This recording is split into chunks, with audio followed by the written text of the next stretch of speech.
audible, sir. Yes, thank you. To uh, very elaborate introduction. I don't know, but I'm happy. Thank you. Hmm? Very detailed introduction. Yes, let me start sharing my screen and then talk to you.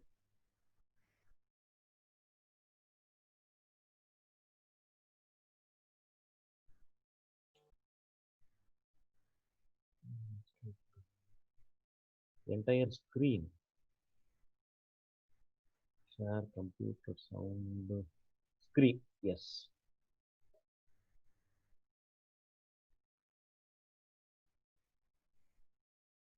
Yes, hope you see the screen now. Yes, sir. Thank you.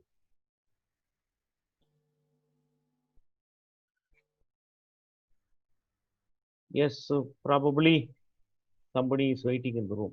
Right. Let me minimize the video. Yes.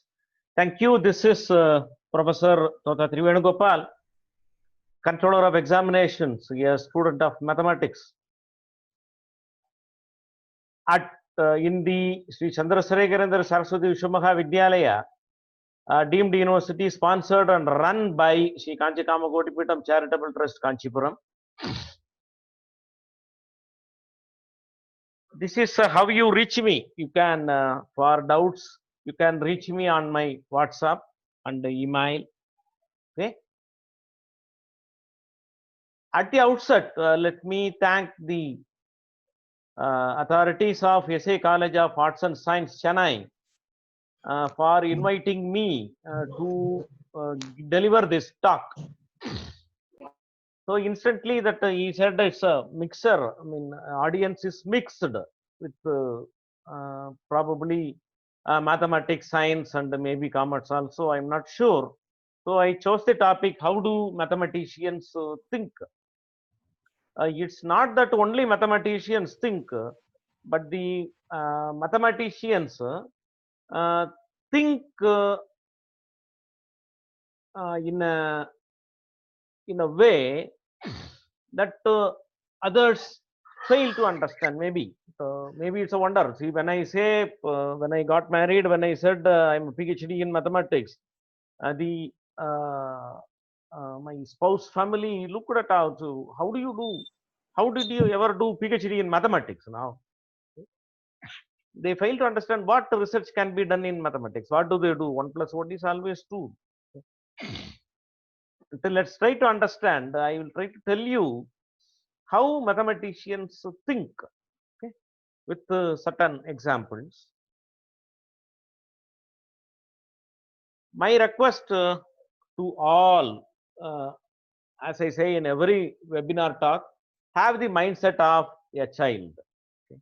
Have a blank mind. Look as though it is everything is new in this talk. I mean, you may be knowing something here, but still there may be experts here in this audience who may know much better than me.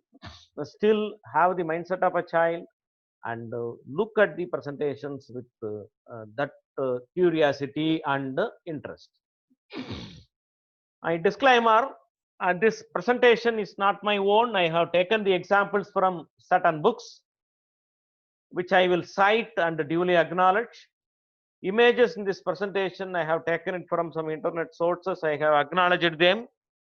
And I understand that this presentation is to a mixed audience. So to them, I should tell about the logic futures of mathematics. These are the two books, some of the books which I referred, which I will recommend for you to understand how mathematicians think. One is discrete mathematics with applications. Yes, specific chapters, first few chapters of this book, and the entire book, how mathematicians think using ambiguity and all. And a book, Mathematics Can Be Fun, a Mir publisher's book, and a very nice book by Polya, How to Solve It. It is a new aspect of mathematical method. Anybody can read it. Let me tell you, a BSc student should be able to read this book, how to solve it. But it will tell you the way mathematicians try to prove things. Okay. So how to solve it. And some more books, Maths Proof Demystified, Mathematical Thinking. I have not taken any examples from these books, but I will recommend these books for a quick understanding of how math proofs can be explained. So in summary, mathematicians think rigorously and as generally as possible. We tend to generalize things. We tend to think on an example and always try to generalize, and to the surprise of others, the mathematicians abstract everything. They bring everything down to this x, y, z and some equations, making things difficult for others to understand.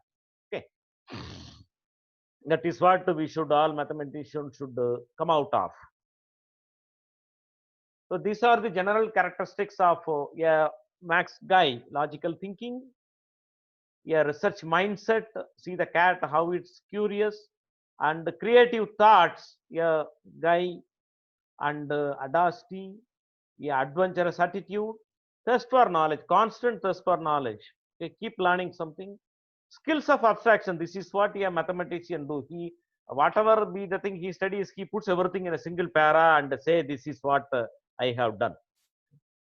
Then what will be covered in this talk? I told you I will tell you certain maybe simple examples to trying to explain how the mathematicians think, how do they how the thinking pattern of the mathematicians I would try to explain.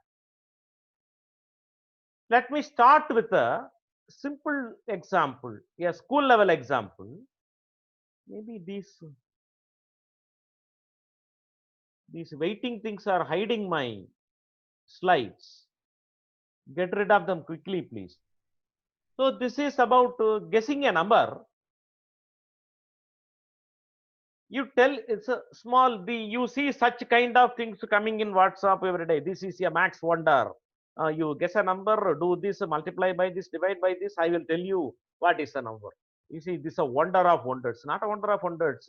Thinking mathematically, such problems are small problems.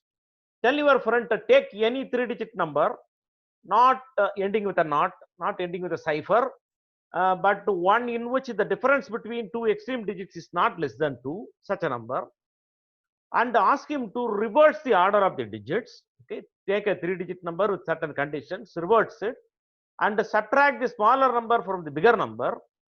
Okay, and add the result to itself, only written in the reverse order. Okay, then without asking him anything, you can tell him the final result. In fact, whatever may be the number, the final result will be same. But when you play to different persons, the persons will look quizzically at you. How this fellow is able to recognize the number? Let me tell you the small.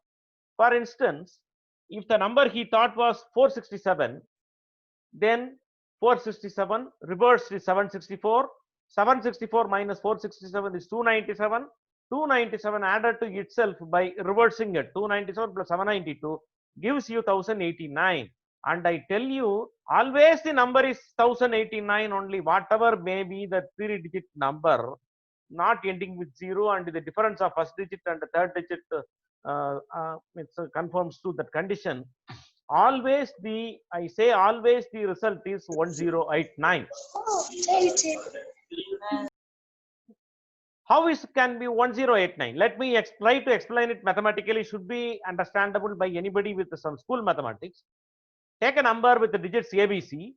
How will it look like? It will look like 100A plus 10B plus C. Okay. If you reverse it, the hundreds place will go to the ones place will come to the hundreds place. So when you reverse it, it is 100C plus 10B plus C. And I have assumed that C is greater than this A. So when I subtract the bigger number from the smaller number, I get 99A minus 99C. Done. So how do you rewrite this 99A minus 99C? Yeah, I rewrite it as 99 into A minus C. See, the way I rearrange it, I am trying to get that 1089. So this is 100A minus C minus A minus C. 100A minus C minus 100 plus 100 minus 10 plus 10 minus A plus C. Why do I do all this? Because I want to bring it to a pattern. This is how the mathematicians, or they bring it to a pattern.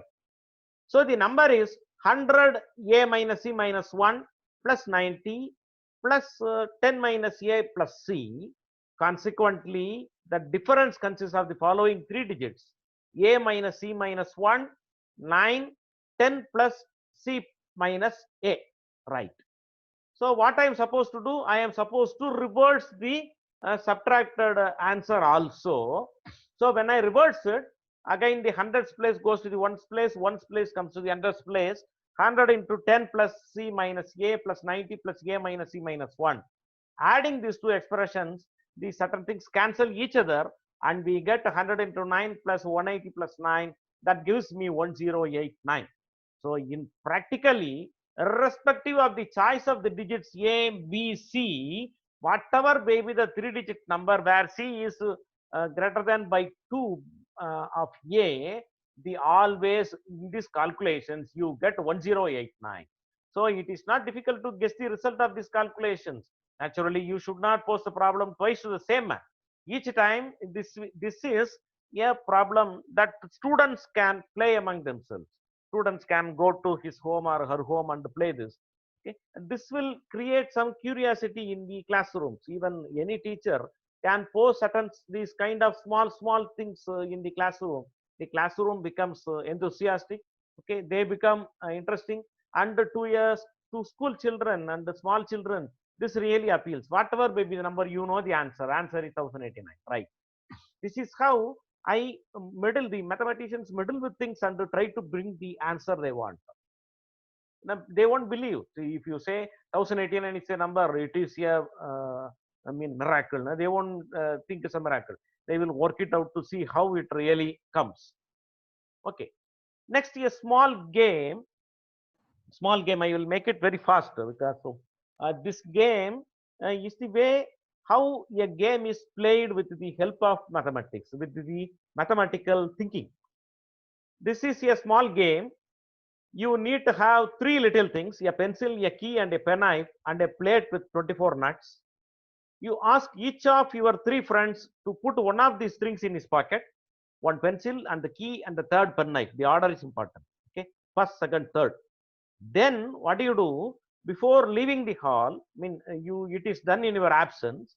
Then before leaving the hall, you give the first guy one nut, second guy two nuts, third guy three nuts, and tell them whoever has the pencil take as many nuts as he was given the first time. So if he was given one nut, he is supposed to take two nuts. Okay. Then the one with key should take twice as many as he had been given. Okay, and the one with the penknife 4 times the number of nuts given to him. The rest must lie on the table. Okay, rest must lie on the table. Then upon returning, you just look at the table, look at the balance, what is that nuts, and immediately tell who has what, who has key, who has pencil, who has penknife. It is not it is the result of a small mathematics tool. That is what this. You call your friends DEF, and the pencil, key, pen knife, they are called as small b, small c, and small b and small c. And in the side table, you see the orders, possible orders in which the A, B, C can be distributed among DEF. You see that there are 6 ways, 6 different ways. Then there is no other combination. And for each of these combinations, the number of nuts that remain on the plate, it is from 1 to 7. 1 nuts to 7 nuts. 1 nuts to 7 nuts. So let me look at the first combination. It is A, B, C. That means D has A, pencil, E has B, the key, and E has C, the penknife. Okay. So when A and you give one nuts to D, two nuts to E, and three nuts to F. Okay, then D should take one more nut, 1 plus 1. He will have 2. And D already he has 2, so he should take 4 because he has a key. He should take double. And the third one, E, he was given 3 nuts by you, but now he has the penknife, so he should take 4 times. He should take 12, and the remainder is 1. When the remainder is 1, it automatically tells you that first person has the pencil, second person has the key, third person has the penknife. For example, if the remainder is 6, then first it is CAB, first person has the penknife, second person has the pencil, third person has the key. So it is as easy as that. Okay, so how the game is played, let me repeat it. You have 3 of your friends sitting in a room. Okay, in your absence they should take 3 objects into their pockets. 3 objects, a pencil, a key, and a pen knife to their pockets. And before leaving the room, you give the first person, that order is alone the trick. First person you give 1 nut, second person 2 nuts, third person 3 nuts, and tell them whoever has the pencil take as many nuts as he has, whoever has the key has twice the nuts he has, and whoever has the pen knife take 4 times the nuts he has. Then you come back, look at the plate, and depending on the remaining nuts on the table, you tell who has what. And for a stranger, this will look like a miracle. This fellow does a magic. But when you approach it mathematically, when you think mathematically, it is not at all a miracle. Shortly after this, I will tell about some logic, and this is a third and final example in this category. This is, I tell you, how mathematicians think on a social event. Even nowadays, you might see, you might come across so many, I mean, called a series of what is this suppliers, where a person will come and tell you, my dear sir, you will get income after income throughout your life. This is a small trick. What trick? That fellow will tell you, you pay our company just 5,000. Okay, you pay our company 5,000. We will give you 5 coupons. Okay, we will give you 5 coupons. You then ask 5 persons to join our scheme, and when each of them pay 5,000, we will give you 500 addition. And when these 5 persons, when they join another 5 persons, you will get 500 for each of those 25 guys taken. So when the cycle expands, okay, it is like this. I introduce 5 guys, and those each of those 5 guys introduce 5 guys. Each of those 5 guys introduce another 5 guys. And when the cycle grows, this company wala will tell you, you will continue to get income, but this chain will break automatically. That is what mathematics tells you. The fraud is not new. Years ago in Russia, this has happened. This has taken from the book Mathematics Can Be Fun. There was a cycle vendor. He told, you get the cycle. The problem is in rubles. I have just converted into hundreds. A bicycle for 100, 10 hundreds instead of 50 hundreds. What are you supposed to do? You this is the scheme. You just pay 10 hundreds, 1,000 rupees, and you will get a bicycle. That's what they say. How do you get a bicycle?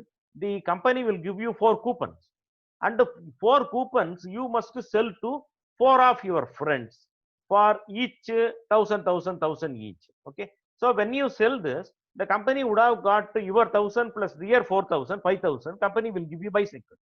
Okay, then the other 4 guys who paid 1,000 each, they won't get bicycle now. So they have to find 5% each. They have to get 1,000 rupees. And when the followers of these 4 guys pay 1,000 each, the 4 guys will get bicycle.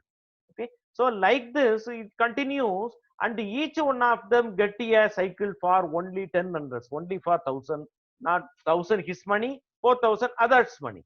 Okay, and in the initially nothing seemed wrong, because they said that this is cool, this is a very nice scheme. Each one of them get 100, just a cycle for 10 hundreds, and the company is not losing anything. It is always getting 50 hundreds for a cycle. But when you observe it mathematically, the mathematics guy is not that he won't believe in anything. He thinks how such a scheme can work. I don't believe. I will calculate.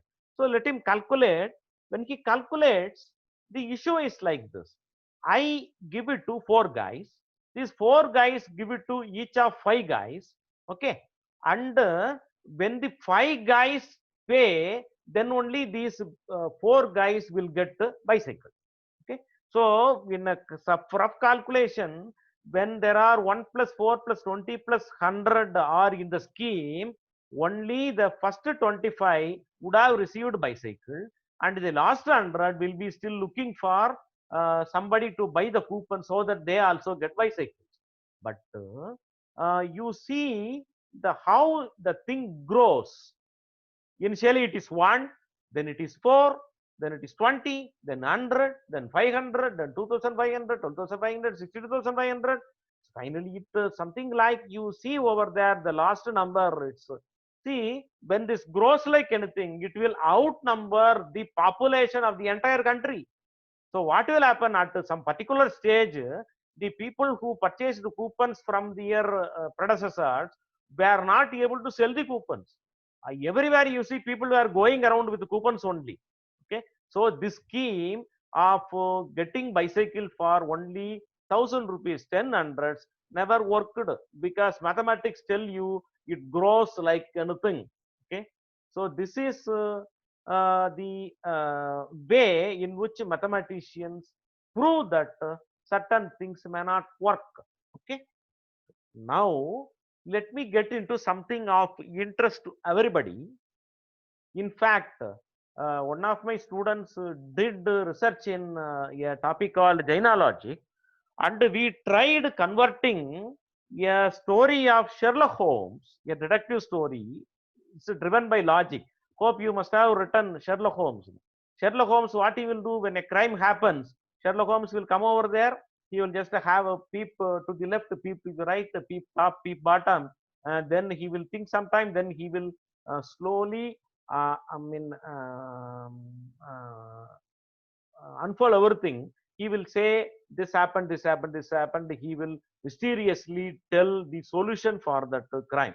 Even you, then Watson will be there. A poor Watson, he would ask Sherlock Holmes, "How did you do this?" Sherlock Holmes will tell a series of logics. This happened, therefore that happened. This didn't happen, therefore that didn't happen. So that he will make a list of things. So what my student tried was to convert the a particular story of Sherlock Holmes into a rules of mathematics. Implies implied by x, y, z, a, b, c. She wrote everything. Then the derivations of Sherlock Holmes were mathematically justified in that chapter of the thesis. It was justified. I tell you, this discrete mathematics is taught, still taught in colleges. I don't know whether people really touch it into the deeper, capabilities of this rules of inference. Okay, what is rules of inference? It is just inferring things. Inferring things. I tell you, for example, my wife is very strict on my diet. Okay, so but I will be sneaky. I want to eat something. Sometimes I go and cook something and eat. I will cook Maggie and eat. I will try to hide everything here and there after cooking. But what will happen? She will just come, peep here. She will find out. Oh, there is a small bit of Maggie in that corner. Okay, and there is a spoon displaced. The lighter of the stove is kept in the near the stove. Whenever wife uses it, she will put it in the stand. Whenever I use it, I will put it near the stove. One of these things will tell her, she will derive from this that you have cooked Maggie along with the potato chips. She will say something. How does she derive it? So rules of inference. Okay. Now I will tell certain examples with which we will be able to uh, come to a logical conclusion of certain logical problems. Take a moment to look at this valid argument forms. These are certain forms which are acceptable as valid argument forms. For example, if you see elimination, there are certain symbols you see there. Don't freeze yourself. A cup is seen, it is a R. R. Okay. In the elimination category, I am telling P cup Q. Then a negation Q, not Q. Therefore, P. What does it say? Either P or Q is true. Okay. And next I come to know that Q is not true. Then automatically eliminating Q, I get P is true. Okay. So if I say Gopu or Babu is a mathematician, and somewhere somebody tells me that Babu is not a mathematician, then Gopu is a mathematician, right? These are rules of inference, in elimination. Then transitivity. P implies Q, Q implies R, therefore P implies R. That is, Q follows P, R follows Q, then automatically R follows P. Automatically R follows P. Such are the rules. And the rule of contradiction is there. Rule of contradiction is when you proceed in one direction and another argument proceeds in another direction, they contradict each other. Okay, I will tell you examples. So these are certain rules which are valid argument forms. A famous one is modus ponens. You see the first one, P implies Q. That is, if P is true, then Q is true. See, if a student gets 50 marks, then he passes. Okay, it is P implies Q. Then next step, I come to know that P is true. Then automatically Q is true. This is the most commonly used argument. Then P implies Q. If P is true, then Q is true. Q is not true. Somewhere I come to know that Q is not true. It automatically tell me is that P is not true. For if P were true, Q would have been true. Q is not true. So this is summary of how the thinking can be logical. Okay, and these are the things I use. You look at into it. The cup is R, implies is if then. If then P implies Q is if P then Q. Okay, these are as simple as that. A negation symbol tilde implies negation. Okay, so you need not memorize all this, but I am putting you as a table. This is taken from Discrete Mathematics by Susanna Epp. That's a very fantastic book that I have come across on discrete mathematics. It has got the following examples have been taken from that book exercises. A fantastic book that I have come across on discrete mathematics should be equally interesting to mathematicians, computer science, and even literature people. Okay.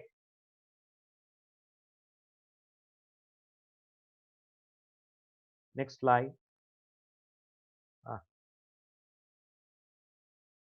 Yes, this is a very small game.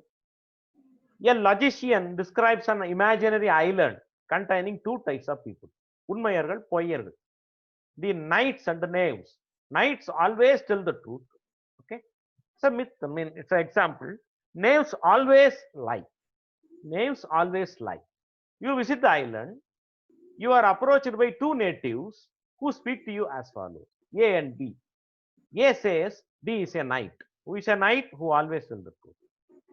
B tells you A and I are of opposite type. So if B is a liar, then A is a truth teller. If B is a truth teller, A is a liar. Then who are A and B? Who is knave? Who is knight? Let me explain this in a logical way. Okay, this you would have come across such in the such problems in child's play. Now let me tell you how this is approached mathematically. To start with, this is suppose we always do like this. See, the one of the things we commonly take is if there are supposed to be two answers, the mathematician will travel in one answer, and if he hits along a wall, a contradiction, then he says the other one is correct. Suppose somebody tells you there are two roots one route has a pit, the other route is clear. One route has a bush, the other route is clear. What the Max guy will do? He will travel through one route. If that route has a pit, then he will say, okay, the other route is correct, but this is wrong. Now, let me assume that A is a knight. What happens? If A is a knight, whatever A says is true by the definition of knight, then B is also a knight. So B should also say true. What does B say? B says A and B are of opposite types. What you assumed A is knight. Now take what B said, then you arrive at the conclusion that A and B are both knights, because that is what B said. A and B of opposite types. Now you have arrived at the following contradictions. A and B are both knights, but B says A and B are of opposite types. This is a contradiction. So my supposition is false. I take the other way around. A is not a knight. When A is not a knight, the only other option is knave, because I told you in the islands only two kinds of people, knights and knaves. It is by the argument of elimination. Argument of elimination. So it says what A says is false. Then B is not a knight. Then B is a knave, A is a knave. So A is a knave, B is a knave. This is the conclusion of this question. Let me get into a similar question. You again go to the same island. A says both of us are knights. B says A is a knave. Okay. You do not know whether A lies or B lies, or A tells truth or B tells truth. Let me find out just with these two arguments. What are A and B? A is a knave and B is a knight. How? Suppose A is a knight. Whatever A says is true. What A said? A said both of us are knights. So it is true. Then B is also a knight. That is what A said. So whatever B says is true. B says A is a knave. Okay, that's a problem. A is a knight as well as a knave, a contradiction. This is a contradiction, is the celebrated method of proof by a mathematician. You will see this approach in many proofs. We will try to prove things by contradiction. We assume something, when if it goes wrong, we will say the other one is right, when there are only two options. Okay. So the supposition that A is a knight is a false. Then suppose that A is a knave. Negation of supposition. Then what B says is true. Okay. Then B said A was a knave. Okay. Then what B says is true. Therefore B is a knight. Therefore A is a knave and B is a knight. So let me move towards a tougher example. A tougher example, which is somewhat similar to what is this Sherlock Holmes used to do. Just to look at the following. It's a murder mystery. It's a murder mystery. A murdered man, a Lord Hazelton, was killed by a blow on the head with a brass candlestick. That is number one observation. Number two, either Lady Hazelton or a maid Sarah was in the dining room at the time of murder. One of them were in the dining room. If the cook was in the kitchen at the time of the murder, then the butler killed Lord Hazelton with a fatal dose of a medicine. If Lady Hazelton was in the dining room at the time of the murder, then the chauffeur, the driver, killed Lord Hazelton. These are the points which the police gathered, okay, or the detective gathered. If the cook was not in the kitchen at the time of the murder, then Sarah was not in the dining room when the murder was committed. If Sarah was in the dining room when the murder was committed, then the wine steward killed Lord Hazelton. Right. Is it possible for the detective to deduce the identity of the murderer from all these facts? If so, who did murder Lord Hazelton? Okay, as there was only one cause of death. I give you a moment to look at the findings. These are the findings. Okay, this is what usually the police do. If you had an occasion to go through Sherlock Holmes, you will understand only this. The police, what they do, they try to collect as many evidences as possible. And nowadays, there is the machine learning concepts which tell you how to derive logically out of all this. Okay? Out of all this, just to have a look at the uh, points.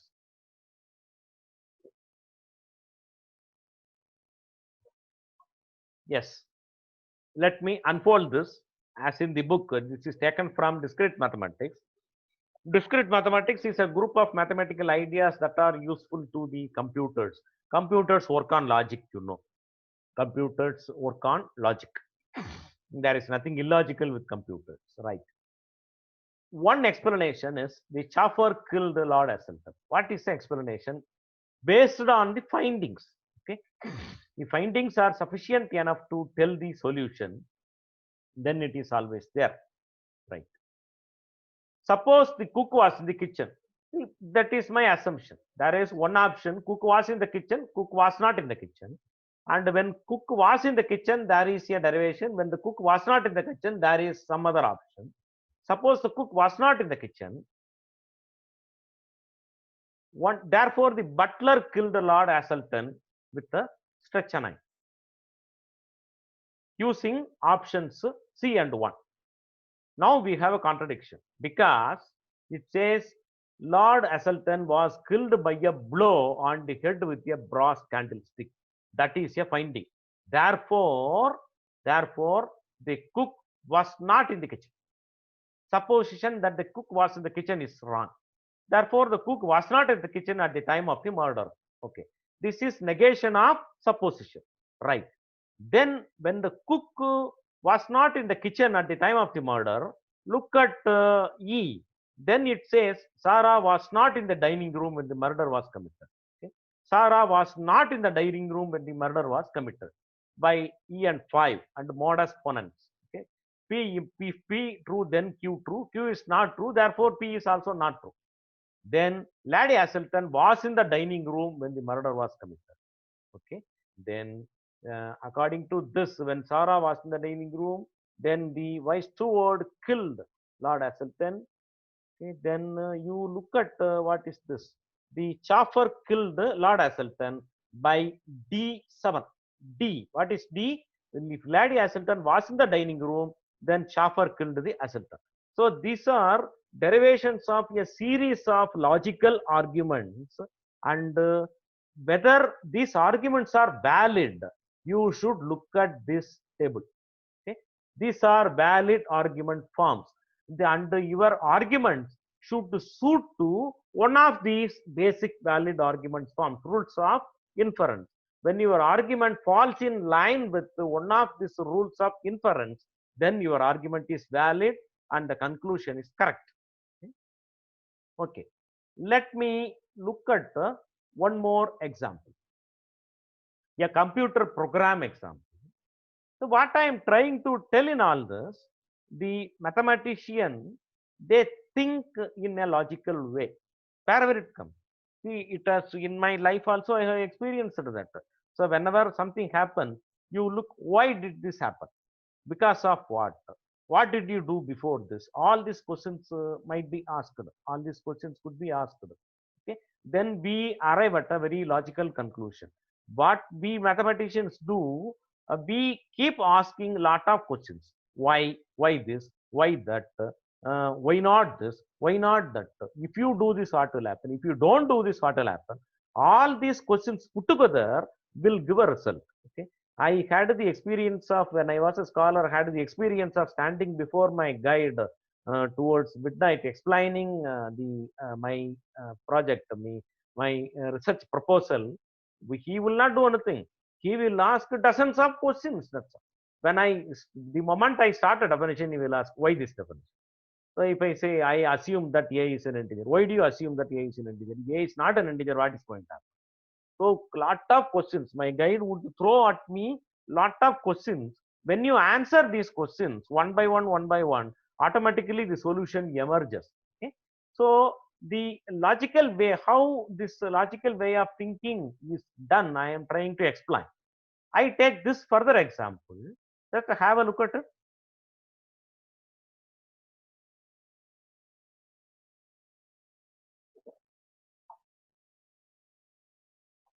Given the following information about a computer program, find the mistake in this program.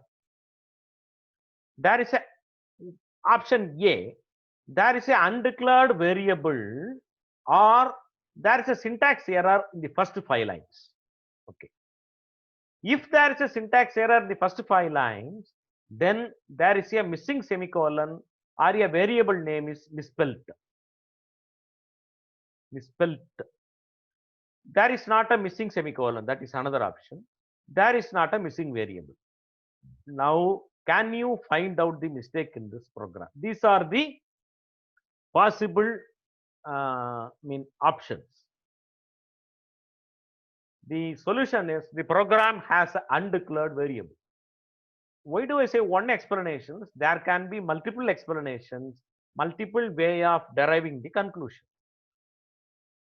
First observation, there is not a missing semicolon and there is not a misspelled variable name by C and D by the definition of and. What are C and D? C says there is not a missing semicolon. D says there is not a misspelled variable. So these two together are true. These two together are true. Okay. Then the second one, it is not the case that there is a missing semicolon or a misspelled variable name by 1 and De Morgan's laws. What do the De Morgan's laws say? A union B complement is A complement and B complement. That is, A is true or B is true. The complement of this is A is not true and B is not true. Okay. So there is not a syntax error in the first 5 lines by B and my observation 2. Okay, by modus tollens. What is that modus tollens? Have a look here. It is second one. If P is true, then Q is true. Q is not true, therefore P is not true. Okay, the logic is if P is true, then Q is true. I know that, I have come to know that Q is not true, therefore P is not true. So it is like this. By modus tollens, there is not a syntax error in the first 5 lines. Therefore, by the way of elimination, there is an undeclared variable. Because what does rule 1 say? There is an undeclared variable or there is a syntax error in the first 5 lines. I have come to understand that there is no syntax error in the first 5 lines. Therefore, there is a undeclared variable. So this is the way you combine facts, known facts only.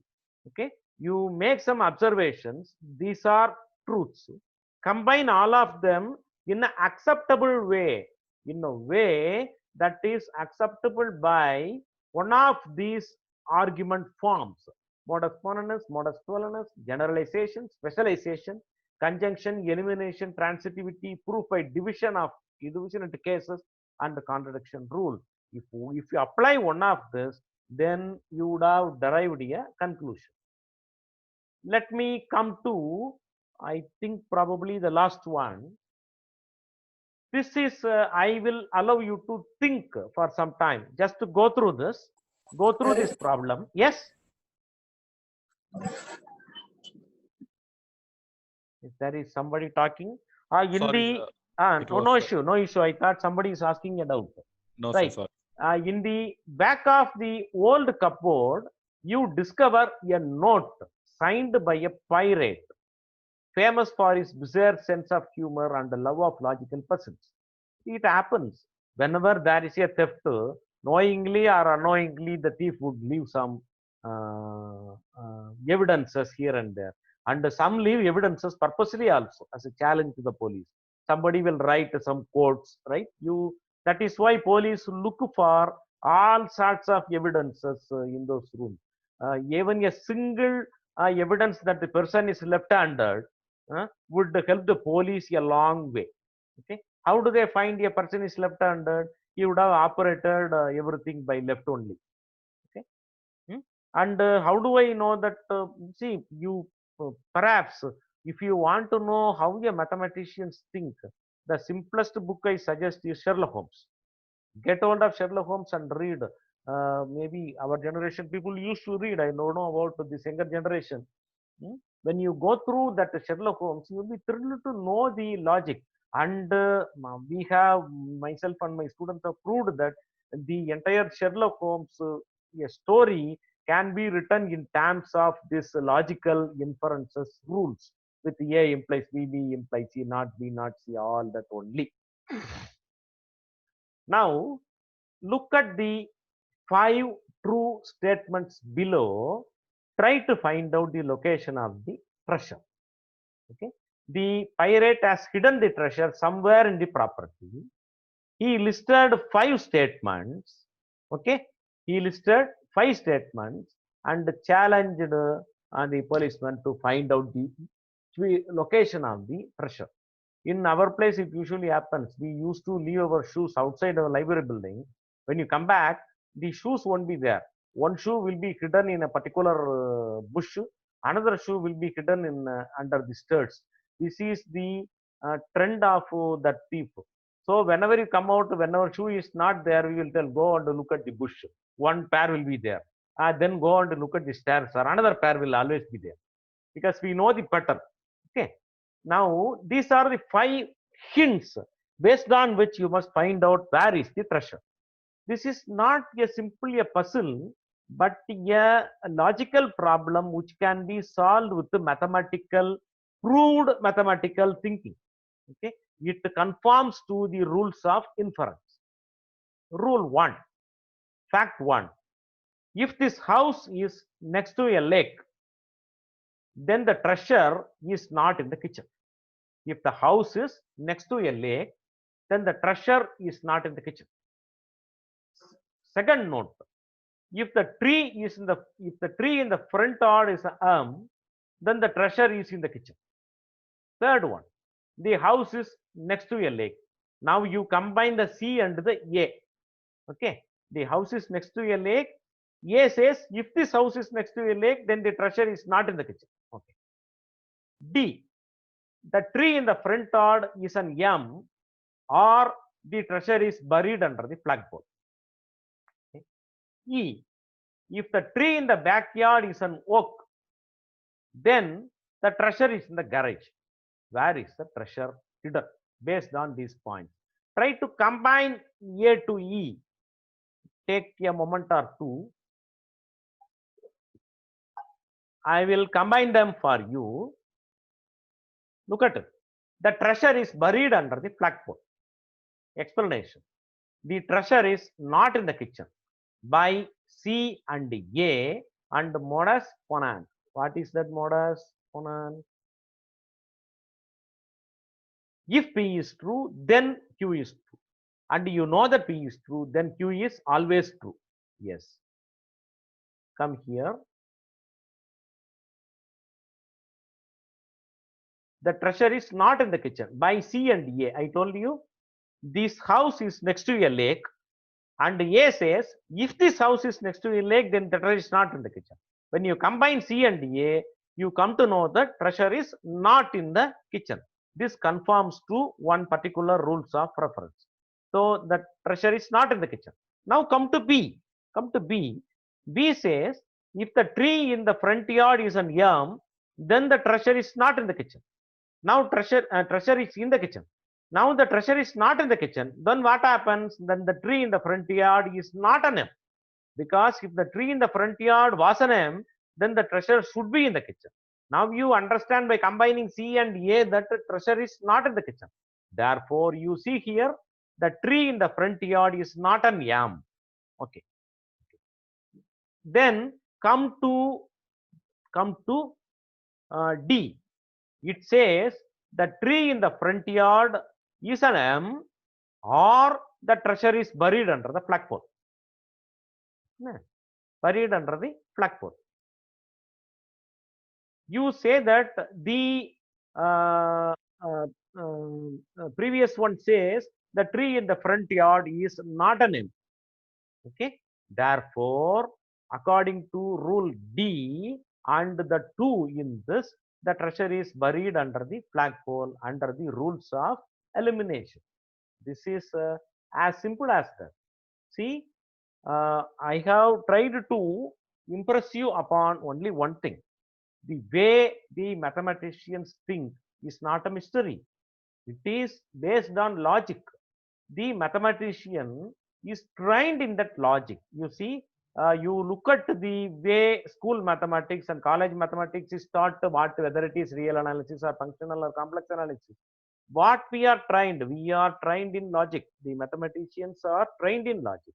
They come across dozens of proofs wherein the logic is built in their genes. Okay, so whenever they see something, they will go for this logic only. So when you want to understand how a mathematicians think, I recommend two books. I think I am concluding. I will show you those books to you. If you need, I can. Um, what is a book I told you? How to solve it. Yes. How to solve. This is a very simple book. Okay, which I recommend to you. How to solve it by Polya, by G. Polya. This book, see, you see that this will tell about few methods in very simple, even high school level mathematics. It uses only very few examples. It tells you how yeah, logically the frame is formed. The next book I referred is Discrete Mathematics with Applications, Susanna Epp. Okay, Susanna Epp. This book is fantastic. I tell you, it should be readable by anybody who is interested in logic. Okay, so this presentation I am stopping now. I will share the PPT to the organizers, which can be shared to the participants. And if you have doubts, you can ping to me. I stop sharing my screen, come back to the studio. Now the session is back to the organizers. If there are questions, I am free to take. Yes, sir. Yes, sir. Thank you, sir. Thank you for the interesting session. Participants, you can directly unmute yourself and then ask the questions to the guest, and sir One is at a ready to time. answer. Yes, sir. Yeah. If, Sir, we have offline questions, sir. Can I ask it, sir? yes, sir. Yes, sir. Yes, sir. This question is actually it is in the minds of everyone, Hmm. and we have also experienced this. So just a Hmm. question like, sir, beyond your topic, why Hmm. always everyone see that mathematics is difficult, right from Yes. their school days or right from the whatever it is. Yes, So sir. Yes. generally Yes. in the movies or whatever it is, a max Yes. teacher is always given a different picture, It and is generally, there. why? Hmm. Yes, sir. Hmm. And generally, Well, max teachers are even max see, teachers and students are very I serious. share you. I share you a small anecdote. If you give me a minute Yes, or sir, please. so, there was a student, a child, who had sandwich phobia. Hmm? What happens whenever a sandwich is shown to him? The child will cry, sandwich, sandwich, sandwich, and run away from the scene. Sandwich always scared that fellow. Okay. Then a psychologist came over there. He wanted to settle that issue. He came over there and she showed the child piece by piece. She showed the child two breads. Are you scared of these breads, my child? Child said, no, no. Then she showed the child some tomatoes. Then showed the child some lettuce. She showed the child some carrots. The child was not afraid of any of these components. Then she said, the sandwich is made of all these components only, child. Don't be afraid of that. So one reason is the mathematics should be taught in pieces. Pieces. Okay.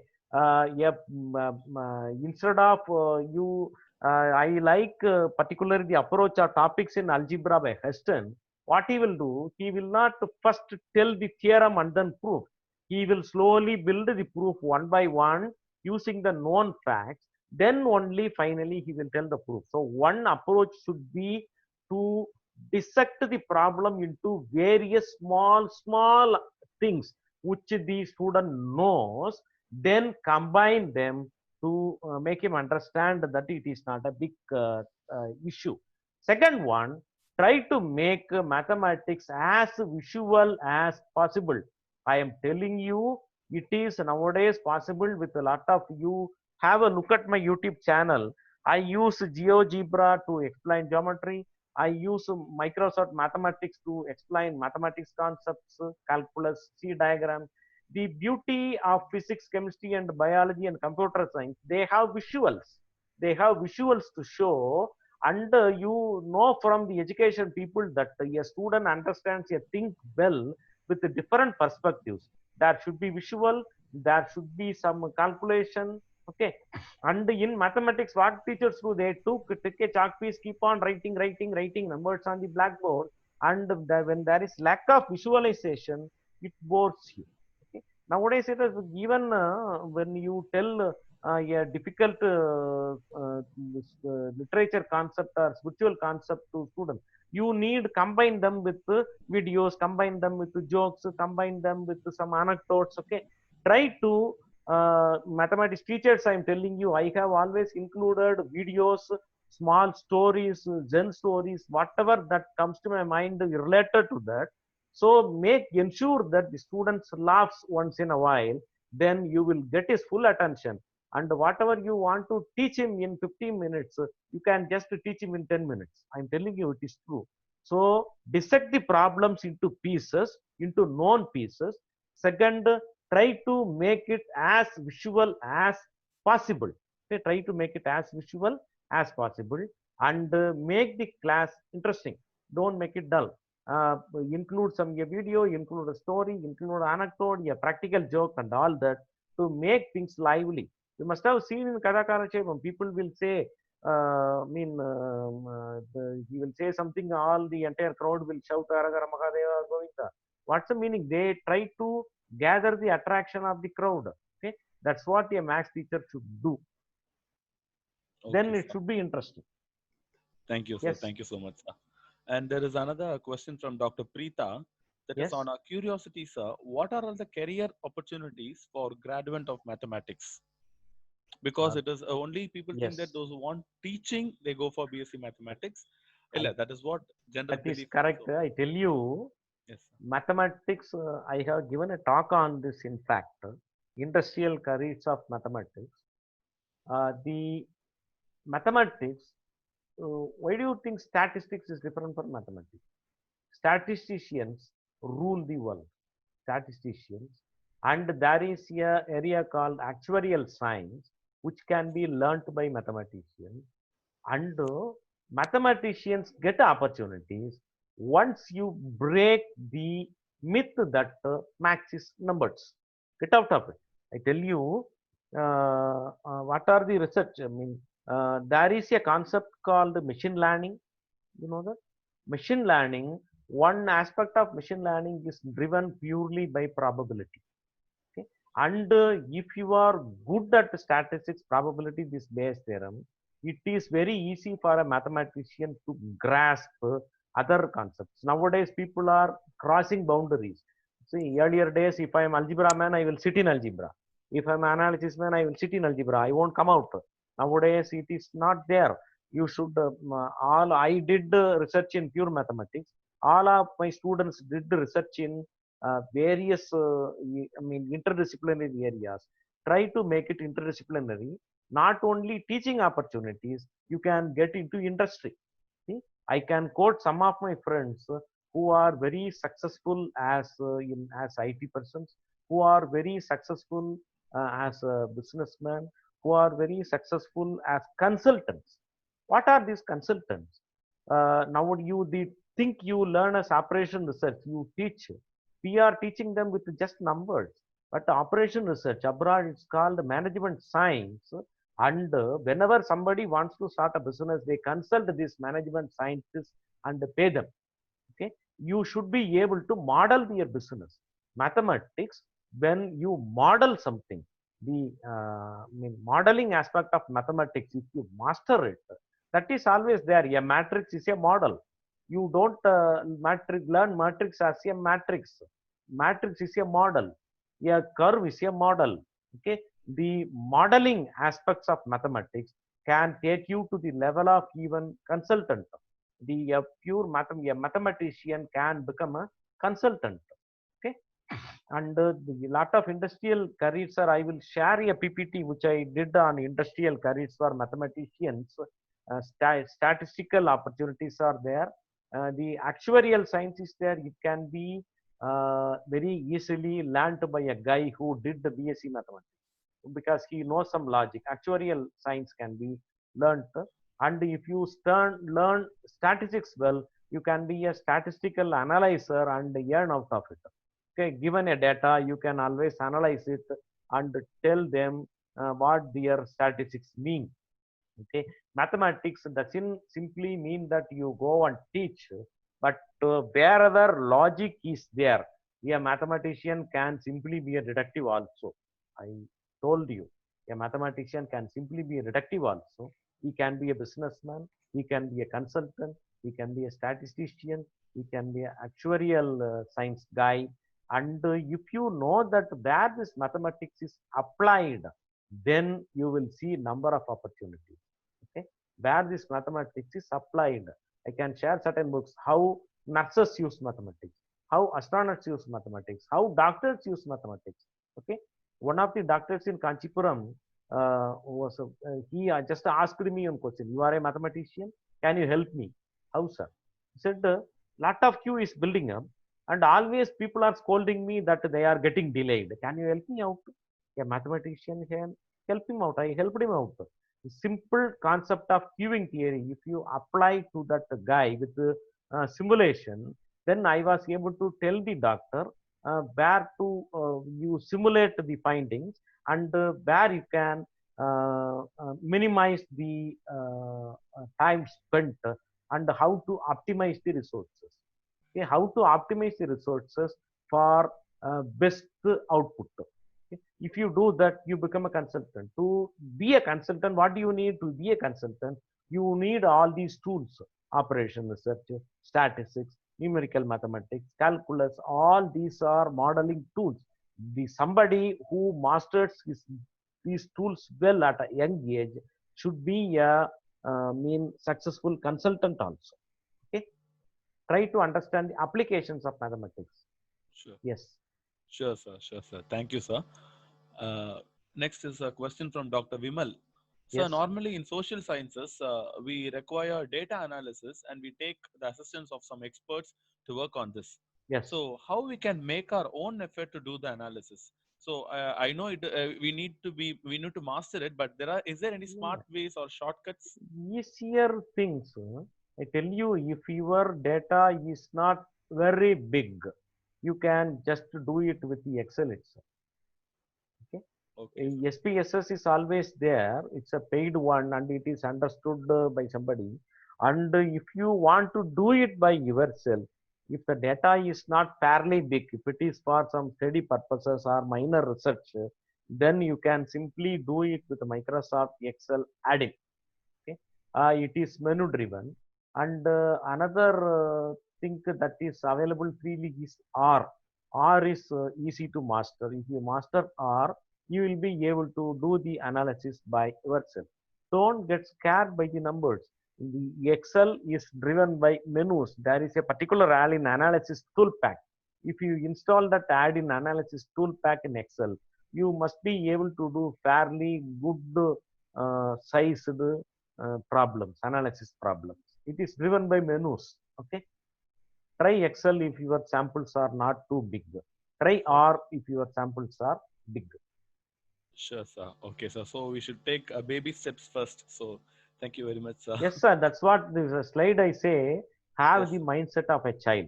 Erase Yes. everything from your mind. If you approach statistics is difficult, then it is difficult, I tell you. Okay. What should you do? Erase everything from your mind. Read the statistics book from the beginning. If another guy is able to understand that, I must be able to understand it. Read it from top to bottom, inch by inch. Have a computer by your side. Whatever, see, I learned the concept of operation research by Excel by myself. Okay? So have the mindset of a child, approach the mathematics, with a clear mindset, practice as and when you study, you should be able to master it. Yes. Thank you, sir. Participants, do you have any questions? You can ask. Otherwise, we can end the session. I think there is no questions from the Yes. participant side, sir. That's all, sir. So before that, I would like to go for a formal vote of thanks, sir. Yes. So thank you for starting the session with introducing that we start with the mindset of a child, and we all started with the mindset of a child in this session, and of course, we learned something new. And thank you for talking about logical thinking, research and thirst of knowledge. And thank you for using that guessing the number and games using mathematics. And we are excited to see the examples from Sherlock Holmes and Dr. Watson, the characters created by Sir Arthur Conan Doyle. As a Yeah. literature people, we love those novels, and we always cherish those novels. And thank you for comparing them to the mathematicians, because each and every clue of them is applicable to searching the x in the mathematics. So for example, the question find x. So that is all. Thank you, sir. And we appreciate, and we wanted to say that all the mathematicians are Sherlock Holmes. And the rules of inferences, we haven't And to heard an some mathematicians are nightmares. sir. To some mathematician is a nightmare. Oh, I'm sorry, sir. And of Come course, out sir, of it. Yes. we haven't heard an example of rules of inference which you gave. That is how you prepare Maggie at home, and then this was really excellent, and we understood that very much clearly. And thank you for telling how do mathematicians think and made us to think so. And thank you for clearing the max phobia and max teacher phobia through sandwich therapy. So thank you, sir. We really enjoyed your session, and it was highly interactive and highly interesting also, sir. So thank you, participants, and thank you all. Thank you, sir. Yes. Thank you. We will send the link to you, sir, that video link, sir. That Sir, is there. I will share the PPT and the resources. Yes, sir. Please, sir. Thank Thank you very much, sir. Thank you. So kind of. thank you very much. Yes, sir. Mathematics Yes. explained in a very lucid manner. And Thank even you. in the introduction, I missed to tell two points to the participants. One about your YouTube channel link, because a lot of videos which explains the concepts of mathematics so easy. Even Yes. today's session, what you have uploaded, the Monte Carlo method, which can be done with MS Excel, it was very easily understandable. Actually, the participants can check with SAR's YouTube channel. That is one interesting channel I have seen. And number two, actually, as a service, I was able to see that SAR shares whatever the useful webinars which happens across the world to everyone. Yeah, because every day at least I received 10 plus invitations with on webinars which is happening across the world. In that way, he is also doing an extraordinary service to the community. In that way, I should also be thankful to you, sir. Thank you. Thank you. So kind of. Yes. Thank you very much, sir. It's indeed a pleasure to have you with us, sir. Thank you. Thank you. Thank you, participants. We Bye. can meet in the next session, that is tomorrow. Sir is signing off. Thank you, sir.